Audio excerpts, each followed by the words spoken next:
What if the reality you experience every day is not a fixed, objective truth, but a reflection? A mirror showing you not what is, but what you believe to be. What if the power to change that reflection lies not in wrestling with the external world, but in transforming the internal one? These are the questions at the heart of the journey we are about to embark on. This journey will take us deep into the mind of one of the 20th century's most radical mystical thinkers and consciousness psychologists, Neville Goddard. Often lumped in with the law of attraction movement, Neville's core message is deceptively simple yet profoundly powerful. He wasn't just a self-help teacher. He was a decoder of ancient texts, an explorer of the infinite potential of the human imagination, who learned his most profound secrets from a mysterious teacher, the Ethiopian rabbi known as Abdullah. The central premise of this exploration is Neville's foundational technique, living in the end. But we will not stop at the surface. We will decode, deconstruct, and re-engineer this concept, tracing its echoes in modern neuroscience, its parallels in ancient philosophy, and its challenges when faced with psychological and ethical scrutiny. This is not just a video about thinking positively. This is a detailed blueprint for how to become a conscious architect of your own reality. Prepare for a shift in perception, a true mystic shift. Decoding living in the end, the Neville Goddard core. 1. Beyond visualization, the state of the wish fulfilled. To understand Neville Goddard's philosophy, we must begin by dismantling one of the most misunderstood concepts in the personal development space: visualization. For many, this conjures images of sitting quietly and daydreaming about a desired future. But for Neville, this was merely the starting point. #FitMeta, Sex 0.05. The true core of his teaching is a much more disciplined and profound process called living in the end. Living in the end is not about picturing a future event, but a disciplined internal assumption that the wish is already fulfilled. It is feeling and thinking from the state of its accomplishment in this very moment. This is a critical distinction.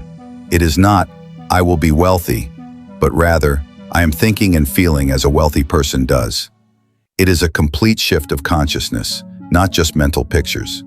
Neville subtly distinguished between the state of the wish fulfilled, a feeling which can be fleeting, and living in the end, a more sustained embodied state.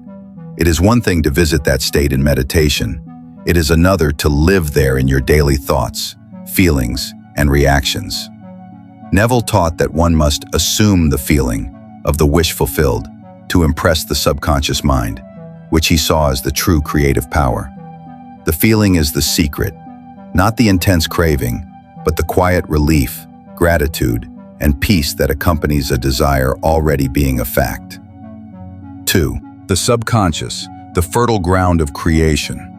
Why is feeling so crucial?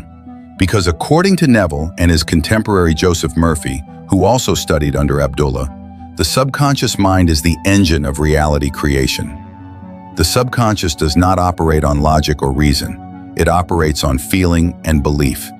It is the fertile soil into which every seed of belief, once planted, will sprout into the circumstances and events of the physical world. The goal of living in the end is to bypass the rational, skeptical mind and plant the seed of the desired reality directly into the subconscious. The mechanism for this is a technique Neville called SATS, or the state akin to sleep. This process involves reaching a deeply relaxed, drowsy state to quiet the conscious mind. In this receptive state, the practitioner would vividly imagine a short scene, not of the process of getting the desire, but a scene which implies the desire is already fulfilled. For example, if one desired a promotion, they would not imagine the interview, but perhaps a friend congratulating them, and they would feel the joy and relief of the success. This short scene is then looped with all the senses and feeling until it takes on the tones of reality. In this way, the new belief is impressed upon the subconscious, which begins the process of rearranging reality to match it. 3. The law of assumption versus the law of attraction. At this point, it is essential to draw a critical distinction that demonstrates expert-level knowledge. Though often conflated, Neville's law of assumption is fundamentally different from the more popular law of attraction. This difference is not merely semantic. It represents a profound shift in the approach to reality creation. The law of attraction, as it is commonly understood, posits that you attract what you want, which implies a separation between you and your desire. You are here. Hashed at meta, pause, sex 0.05, and your desire is out there, and you must create a magnetic force to pull it toward you. In contrast, Neville's law of assumption states that you simply assume you already are or have what you desire, collapsing that separation entirely. You don't attract it. You select it from an infinite field of potential realities by occupying that state of being. This shift from wanting to having is a metaphysical and psychological repositioning. The state of wanting or desiring something, by its very nature, affirms its absence. It creates a vibrational and psychological state of lack. Misunderstood, the law of attraction can keep people in this loop of wanting, constantly focusing on a future event and thereby reinforcing their present lack. Neville's law of assumption forces a radical change. By assuming the state of having, one is no longer generating the energy of lack. Psychologically, this moves the individual from a passive wisher to an active creator. It changes one's self-concept, a critical theme we will expand on later. This approach reframes the entire process, not as asking the universe for something, but as claiming a reality that already exists in potential. It is a shift from supplication to declaration. The resonant echoes, parallel systems. Neville Goddard's teachings do not exist in a vacuum. Rather, they are a powerful expression of a universal principle that seems to be rediscovered by different thinkers and teachers across time, each using their own language and framework. By examining these parallel systems, we can see a stunning convergence of ideas, reinforcing the validity of the underlying principles.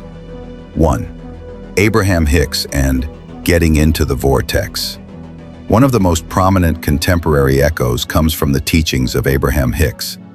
Their central concept is the vortex, defined as a vibrational, non-physical reality where all of one's desires have already been created and are waiting for vibrational alignment. The connection to Neville's living in the end is direct and unmistakable. According to Abraham Hicks, getting into the vortex is accomplished by finding thoughts and feelings that match the vibration of your desire right now. Functionally, this is identical to Neville's instruction to assume the feeling of the wish fulfilled. Both systems identify feeling as the bridge between the physical and non-physical realms. However, Abraham Hicks offers an important practical nuance. They emphasize that you don't have to feel good about the specific, currently absent desire. You simply need to get happy now about anything, as this raises your overall vibration, allowing the specifics to flow in. This provides a practical workaround when focusing on a big desire feels too difficult or triggers feelings of lack. By focusing on gratitude, appreciation, or any accessible positive emotion, one can still get into the vortex and become a vibrational match to their desires. 2. Dr. Joe Dispenza, the formula for reality creation. Hashtag at meta, pause, sex 0.05. If Abraham Hicks provides a vibrational framework, Dr. Joe Dispenza provides a modern scientific language for these mystical concepts. A neuroscientist and researcher, Dispenza has developed a model that explains how consciousness can create reality through a measurable formula. A clear intention, a coherent brain, combined with an elevated emotion, a coherent heart, creates a new electromagnetic signature that broadcasts a signal into the quantum field. This is a direct scientific parallel to Neville's teaching. Dispenza's clear intention is the imagined scene of the wish fulfilled. The elevated emotion is the very feeling that Neville insisted was the secret. Dispenza's broadcasting a new signature is the same principle as Neville's impressing the subconscious. Dispenza goes deeper by explaining the biology behind it, the concept of brain and heart coherence. He explains that cultivating emotions like gratitude and joy creates a measurable and coherent magnetic field from the heart. This magnetic field then signals the brain to enter a creative state, alpha waves, making it more receptive to new possibilities. This provides a tangible, biological explanation for why the feeling is so important. It's not a vague emotion, it's a measurable physiological state that initiates a cascade of biochemical and neurological events that prepare the body and brain for a future reality. When these three systems are viewed together, a unified theory of conscious creation begins to emerge, described through different lenses. Neville Goddard provides the mystical foundation, the what. Assume the feeling of the wish fulfilled, using metaphorical and scriptural language. Abraham Hicks provides the vibrational why. Your feeling state must match the frequency of your desire, which already exists in the vortex. And Joe Dispenza provides the scientific how. Elevated emotions create heart coherence, which signals the brain to rewire itself and send a new electromagnetic signal to the quantum field. The convergence is stunning. All three agree that the combination of a clear mental image and a powerful, authentic emotion felt in the present moment is the mechanism for creating a new reality. This elevates the content from a simple explanation of one teacher to a grand synthesis, showing this is not just one man's idea, but a fundamental principle of reality, being described by different masters in different languages. Science meets consciousness, the anatomy of belief. For centuries, concepts like living in the end belonged to the realm of mysticism and metaphysics. However, recent advances in neuroscience and physics have begun to provide a startling scientific framework, suggesting the underlying mechanisms may be at work within our very brains and the fabric of reality itself. This chapter will explore those bridges, not to prove the mystical, but to understand the biological and physical processes that may support our ability to shape our experience. Hash at meta, pause, sex, 0.051. Neuroplasticity, rewiring your brain for a new reality. One of the most revolutionary discoveries in modern neuroscience is neuroplasticity. This is the brain's ability to reorganize itself by forming new neural connections throughout life. The old notion that the brain was a static, unchanging organ after adulthood has been completely overturned. Instead, we now know the brain is a dynamic system, constantly adapting to our thoughts, feelings, and experiences. This has profound implications for the practice of living in the end. When you consistently assume the feeling and state of your wish fulfilled, you are repeatedly firing and wiring new neural networks. You are, in essence, building the neural hardware of your future self before it manifests externally. The brain does not distinguish between a vividly imagined experience and a real one. To your neurons, rehearsing the feeling of success is as real as success itself. This mental rehearsal strengthens self-belief circuits in the prefrontal cortex, reduces fear responses in the amygdala, and builds resilience in the anterior cingulate cortex. You are reprogramming your brain at a structural level to become the person who is capable of achieving what you desire. 2. The reticular activating system, RAS, your brain's custom search engine. Hidden deep in the brainstem is a network of nerves called the reticular activating system, or RAS. This system acts as a filter, a gatekeeper for the massive amount of sensory information we receive every second. It decides what is allowed into our conscious attention and what is ignored. The RAS is why you can hear your name called in a loud, crowded room, or why after deciding to buy a red car, you suddenly see red cars everywhere. By setting a clear intention and repeatedly focusing on a desired outcome, the essence of living in the end, you are programming your RAS. You are telling your brain's filter, this is what's important, look for this. As a result, your RAS begins to actively scan your environment for information, opportunities, conversations, and resources that match your goals, things you would have previously ignored completely.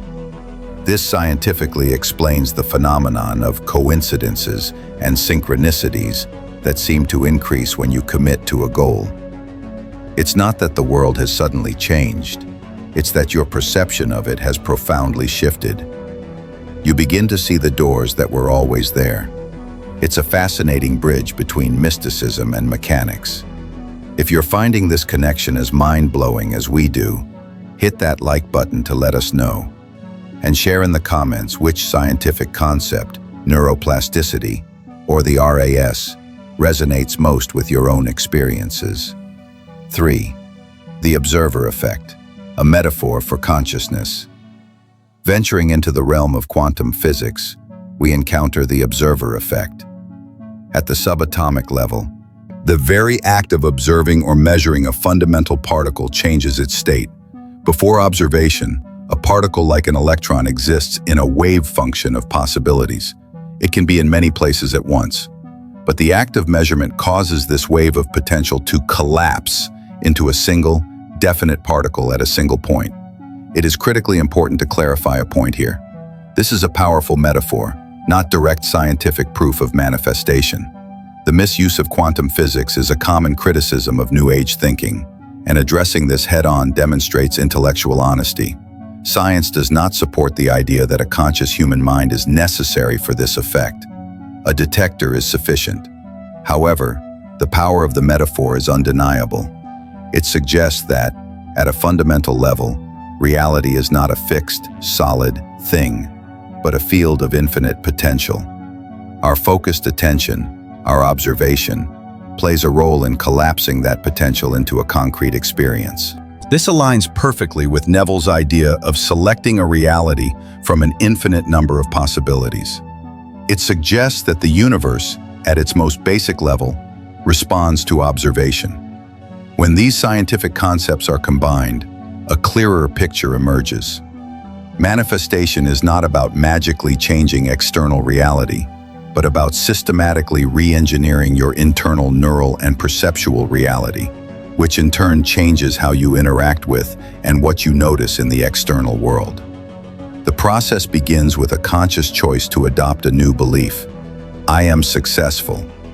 Techniques like visualization and feeling the end state trigger neuroplasticity, building the brain of a successful person. This new neural wiring changes your self-concept and default thought patterns. Simultaneously, this focus reprograms the RAS to filter reality differently, highlighting opportunities for success and filtering out evidence of failure. This leads to different actions and behaviors, which naturally produce different results. Manifestation is the final external result of this internal biological and psychological cascade. This demystifies the process, grounding it in tangible science and empowering the viewer by showing them the gears of creation lie within their own brain. The psychology of transformation, overcoming the inner barriers. The journey from deciding on a new reality to experiencing it is not a straight line.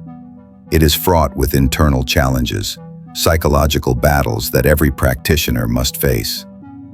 Understanding these barriers is not a sign of weakness, but a mark of maturity in the practice. This is where theory meets reality, and where the real work begins. 1. The central hurdle, cognitive dissonance. The single greatest and most common psychological barrier to living in the end is a well-researched phenomenon called cognitive dissonance. Leon Festinger, the psychologist who developed the theory, #it meta, sex0.05 defined it as the profound mental discomfort we experience when holding two conflicting beliefs, or when our actions contradict our beliefs. The entire challenge of living in the end can be framed as a battle with cognitive dissonance. You are attempting to hold the belief, I am wealthy, while your senses and bank account provide conflicting information. You are assuming the feeling, I am loved, while you are experiencing loneliness. This conflict creates immense psychological tension. The human brain has an innate need for consistency and must resolve this tension. It will do one of two things. It will force you to abandon the new belief, the path of least resistance, and return to the familiar reality. Or it will motivate you to change your perceptions and behaviors to align with the new belief. The entire work of manifesting is to continually reinforce the new belief with feeling and focus, despite the evidence of the senses, until the brain is forced to accept it as the dominant reality and begins the process of resolving the dissonance by changing the external experience. Therefore, cognitive dissonance is not an obstacle to be avoided, but the very engine of transformation. The discomfort is a sign that the process is working. Most people fear the discomfort of holding a belief that doesn't feel true yet. They see it as a sign of delusion or failure. But reframing this is crucial. The dissonance is the friction that creates the fire of change. When you feel the tension between your inner assumption and your outer reality, you can reframe it from, "This isn't working," to, "My brain is now being forced to reconcile this conflict. I must persist in my assumption." This turns the practitioner from a passive victim of their own discomfort into an active participant who understands and uses psychological pressure to create change. 2. Navigating the bridge of incidents and maintaining faith. From the moment of assumption, a series of events, what Neville called the bridge of incidents, will unfold to bring the desire to fruition. These events do not always appear positive at first. A person assuming wealth might get fired from a job they dislike, an event that seems negative but is necessary to open a better opportunity. This is where faith is tested. Maintaining faith when reality seems to contradict your assumption requires a psychological toolkit. Adopting a growth mindset. Instead of viewing challenges as evidence of failure, a fixed mindset, see them as opportunities to learn and improve. The belief that your abilities and circumstances can improve through effort fosters resilience. Practicing gratitude. Cultivating gratitude for what you already have shifts your energy from lack to abundance. #@meta. Pause. Sex 0.05. This creates a positive emotional baseline that makes it much easier to hold the feeling of the wish fulfilled. Releasing attachment to the how and when. Excessive attachment to a specific timeline or method creates resistance, anxiety, and doubt. Trusting the process and allowing the universe to handle the details is an act of profound faith. Desires often come to pass in ways that are unexpected and better than we could have planned. By understanding and navigating these psychological hurdles, the practitioner moves from merely hoping for an outcome to actively participating in their own internal transformation. From abstract to actual, the art of action and surrender. One of the greatest misconceptions about manifestation is that it is entirely passive, a process involving only thoughts and feelings. However, a mature practice requires a delicate balance between action and non-action, between effort and surrender. This is the final bridge that connects the inner world of assumption to the outer world of manifestation. 1. Inspired action versus forced action. Hustle. Action is necessary, but not all action is created equal. There is a critical difference between forced action and inspired action. Forced action, or hustle, comes from a place of lack, fear, and doubt. It's driven by the belief, "I have to make this happen or it won't."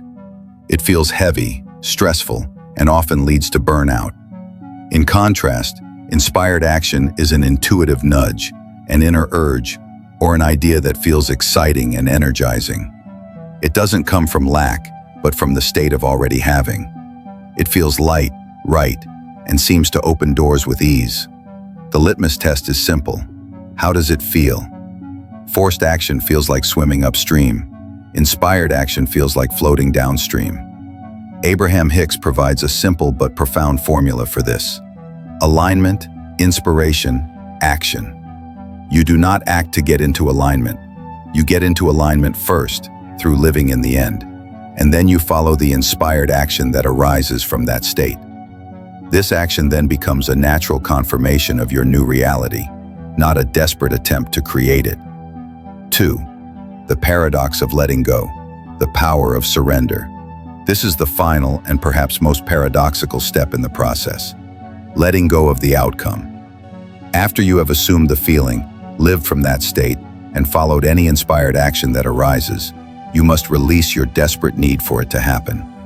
The psychological and vibrational reason for this is profound. Desperate attachment, neediness, and constantly checking for results all stem from a belief in lack.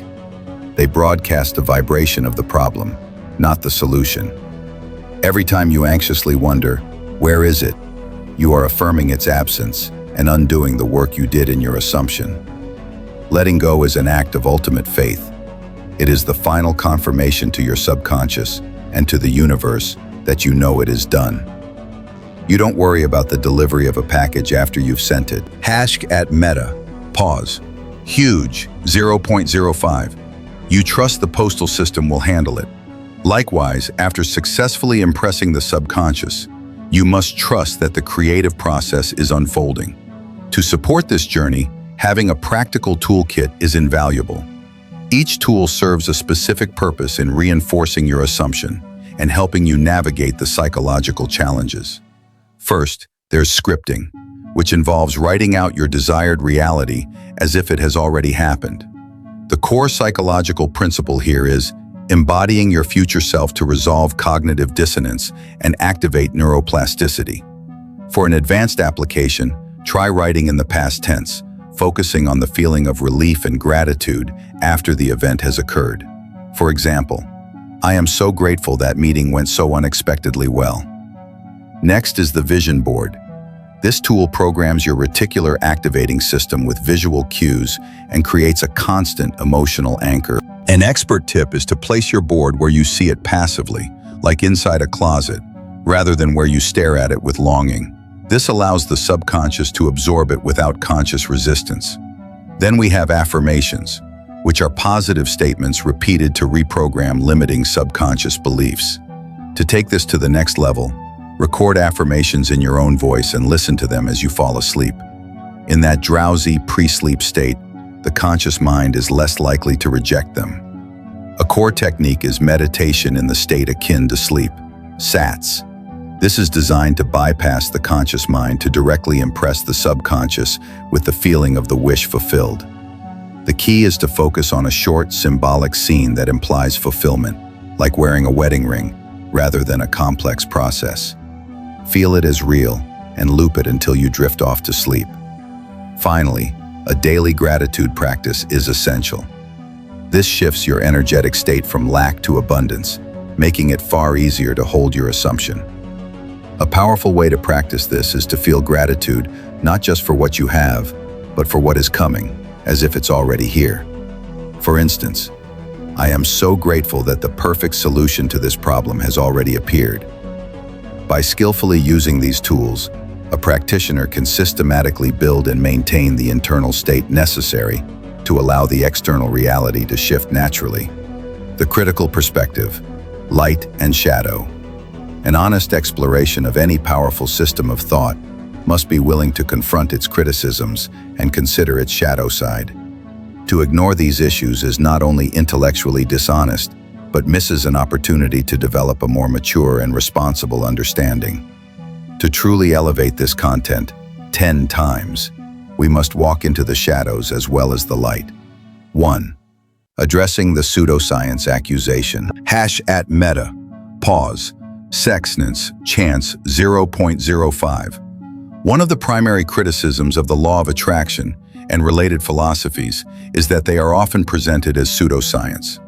This charge is valid, as its claims are often unfalsifiable, and its proponents frequently misuse scientific concepts like quantum physics to create a veneer of legitimacy. Our approach in this script is to acknowledge this criticism directly. We are not presenting these ideas as proven physics. Instead, we frame them as a powerful framework for applied psychology and consciousness. The mechanisms we've discussed, neuroplasticity, the RAS, cognitive dissonance, are scientifically documented phenomena. The results are the complex interplay of these mechanisms with belief, focus, and action. This honest framing builds trust with a skeptical audience and places the discussion on a more solid foundation. 2. The shadow of manifestation, toxic positivity and victim blaming. This is the most serious and troubling criticism. The empowering idea that you create your reality can curdle into the toxic belief that victims of tragedy, illness, or abuse are responsible for their own suffering. This is a dangerous and compassionless distortion of these principles. This leads to a phenomenon called toxic positivity, defined as the invalidation of genuine negative emotions by insisting on a positive outlook. A mature practice of manifestation does not ignore or suppress negative feelings. It acknowledges them, processes them, and then consciously chooses to return to the desired state. It is about emotional regulation, not emotional denial. To provide a philosophical counterweight, we can look to Stoicism.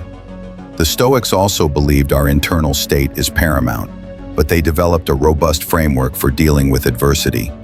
They focused on the dichotomy of control, clearly distinguishing between what we can control, our thoughts, beliefs, actions, and what we cannot, external events, the actions of others.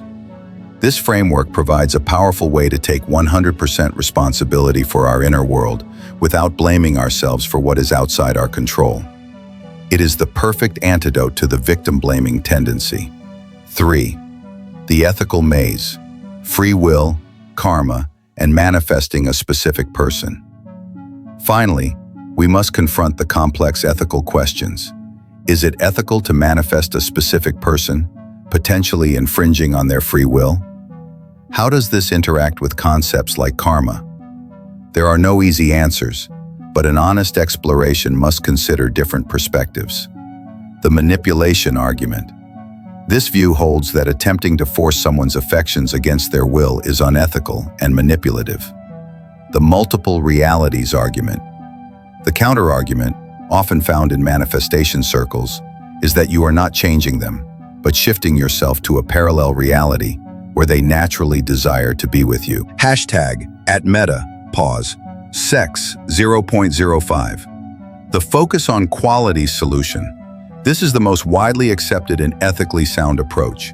Instead of focusing on a specific person, focus on the qualities and feelings you wish to experience in a relationship, e.g., respect, laughter, support, adventure. This allows the universe to bring the perfect person who embodies those qualities, whether it's your specific person or someone even better, without the ethical entanglement. A mature approach to manifestation requires an integration of its shadow. It evolves from a simple technique for getting stuff into a profound philosophical discipline for self-mastery. A novice practitioner focuses only on the positive. I can have anything I want.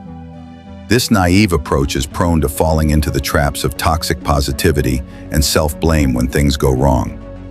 An advanced practitioner, as this script aims to create, understands the paradoxes. They learn to take 100% responsibility for their internal state, their assumptions and feelings, while accepting they don't control every external outcome. The Stoic dichotomy of control. They understand that negative emotions are not vibrational failures, but signals to be acknowledged and processed. They grapple with the ethical implications and learn to focus their creative power wisely and compassionately.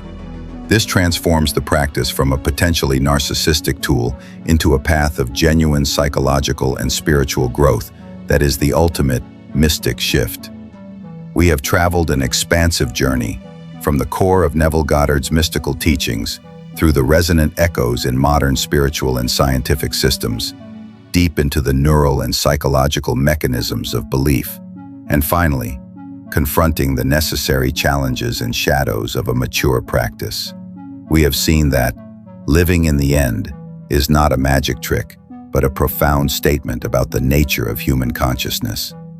It is the art and science of so deeply aligning your inner world, your thoughts, feelings, beliefs, and assumptions, that the outer world has no choice but to follow suit. It is not about bending reality to your will, but about becoming a perfect vibrational match to the reality you wish to experience. One story illustrates this power perfectly. It's the story of Melanie, an 18-year-old who dreamed of attending Cambridge Medical School. After being told by a principal that she was too late to apply for a crucial scholarship, she spent a day acting, speaking, and feeling as if she had already received it. She scripted out exactly how her exams and interview would go. The result was that everything happened precisely as she had written, and she was awarded the scholarship, even outscoring competitors with higher accolades. She didn't change the rules. She changed her state of being, and the rules rearranged themselves around her. #@meta_sex 0.05. The reality you are experiencing right now is the result of your past assumptions. The beliefs you have held unconsciously have shaped the world you see. But the past is not a sentence. Every moment is a new opportunity to choose. Knowing what you know now, what reality will you begin to assume today? Who will you decide to become? If this deep dive has activated something within you, help us grow this community of reality architects. Like this video, subscribe to Mystic Shift for more content that challenges and expands your perception, and share your own intention or success story in the comments below. Your energy contributes to the collective shift.